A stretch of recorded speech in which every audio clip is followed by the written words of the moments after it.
दोस्तों, अक्सर टीवी और अखबारों के माध्यम से बच्चों के साथ होने वाले यौन शोषण के अपराध के बारे में देखने को मिलता है, जो कि हमारे समाज के लिए एक बहुत ही गंभीर समस्या का कारण है। दिन प्रतिदिन ऐसे अपराध बढ़ते जा रहे हैं, इसीलिए इस तरह के अपराधों को रोकने व दोषी व्यक्तियों को सज़ा दिलाने के लिए हमारे देश में अलग से एक कानून बनाया गया है, जिसके बारे में आज हम बात करेंगे।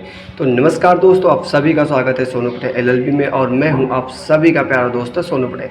दोस्तों, आज की वीडियो में हम बात करने वाले हैं कि पॉक्सो एक्ट क्या है, पॉक्सो एक्ट में सज़ा और जमानत कैसे मिलती है, और साथ में ही बात करेंगे क्या अग्रिम जमानत मिल सकती है या फिर नहीं मिल सकती है। तो आइए सबसे पहले बात करते हैं कि पॉक्सो एक्ट क्या होता है। पॉक्सो एक एक्ट का निर्माण महिला एवं बाल विकास मंत्रालय द्वारा साल 2012 में पॉक्सो एक्ट 2012 के नाम से किया गया था। 18 वर्ष से कम आयु के बच्चों के साथ किसी भी प्रकार से सेक्सुअल शोषण करने वाले व्यक्ति पर इस एक्ट के तहत कार्रवाई की जाती है। इस कानून का निर्माण नाबालिग बच्चों के साथ हो रहे यौन उत्पीड़न, यौन शोषण एंड पोर्नोग्राफी और छेड़छाड़ के मामलों को रोकने के लिए किया जाता है।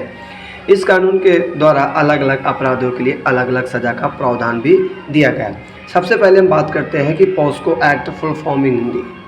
पॉक्सो एक्ट का जो है पूरा फॉर्म बता देते हैं आपको, ताकि आपको समझने में थोड़ी सी आसानी हो जाएगी।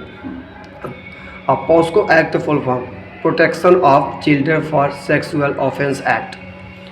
पॉक्सो एक्ट कब लागू होता है? अगर हम बात करें कि पॉक्सो एक्ट लागू कब होगा, कितने समय पर लागू होगा, तो उसके लिए 18 वर्ष से कम उम्र के बालिग बच्चों के शरीर के किसी भी अंग में लिंग या कोई अन्य वस्तु डालना या अन्य किसी प्रकार से गलत बर्ताव करना यौन शोषण कहलाता है।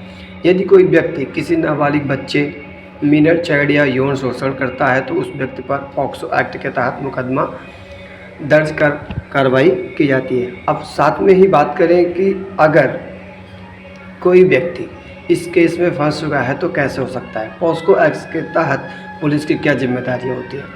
तो पुलिस की जिम्मेदारियों की अगर हम बात करें तो सबसे पहले वो शिकायत का पंजीकरण करेंगे, बयान दर्ज करना एंड मेडिकल जांच, अभियुक्त की गिरफ्तारी एवं पीड़ित की सुरक्षा, और साथ में ही अगर हम बात करें तो जांच और साक्ष्य संग्रहालय फैक्ट ट्रायल की जाती है। अब बात करें कि पॉक्सो एक्ट में सज़ा और जमानत किस तरह से होते हैं। पॉक्सो एक्ट का यह एक अपराध बहुत ही गंभीर अपराध माना जाता है, जिसमें दोषी व्यक्ति को कड़ी से कड़ी सज़ा दी जाने का प्रावधान होता है। जो भी व्यक्ति इस अपराध को रोकने का दोषी पाया जाता है, इस अधिनियम में अपराध की गंभीरता के आधार पर न्यूनतम 3 वर्ष से लेकर आजीवन कारावास की सज़ा का प्रावधान दिया गया है।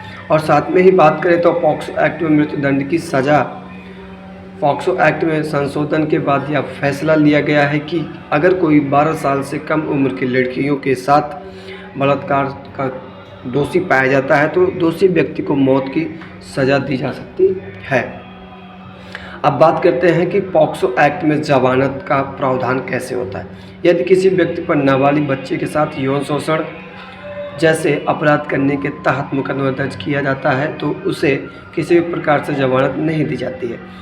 इस एक्ट में संशोधन से पहले आपके मन में एक सवाल आ रहा था, अभी कुछ समय पहले हमने बात किया था कि क्या पॉक्सो एक्ट में अग्रिम जमानत मिल सकती है या फिर नहीं मिल सकती। तो मैं आपको बता देना चाहता हूं कि इस एक्ट से पहले, जब संशोधन से पहले जो है अग्रिम जमानत का प्रावधान था, लेकिन संशोधन के बाद आरोपी को अग्रिम जमानत भी नहीं दी जा सकती है। अगर आप सोच रहे होंगे कि पॉक्सो एक्ट के तहत आपको अग्रिम जमानत मिल जाएगी, तो ऐसा बिल्कुल भी नहीं होगा। तो झूठा पॉक्सो एक्ट केस करने पर क्या हो सकता है? अगर कोई व्यक्ति आपके साथ जो है झूठा पॉक्सो एक्ट लगा देता है तो उसमें आप कैसे बच सकते हो, किस तरीके से आप अपने आप को बचाव कर सकते हो। पॉक्सो एक्ट के तहत झूठी शिकायत करने से शिकायतकर्ता को कानूनी परिणाम भुगतने पड़ सकते हैं। इस अधिनियम की धारा 22 झूठी शिकायतों से संबंधित है और कहा गया है कि कोई भी व्यक्ति को जानबूझकर झूठी शिकायत करता है या फिर पॉक्सो एक्ट के तहत किसी व्यक्ति को झूठी जानकारी प्रदान करता है तो उसे कारावास की सज़ा दी जाएगी, जो 6 माह तक बढ़ सकती है, फिर जुर्माने अथवा दोनों हो सकते हैं। तो दोस्तों, आज की वीडियो यहीं तक के लिए, फिर मैंने किसी नए वीडियो के तब तक के लिए जय हिंद।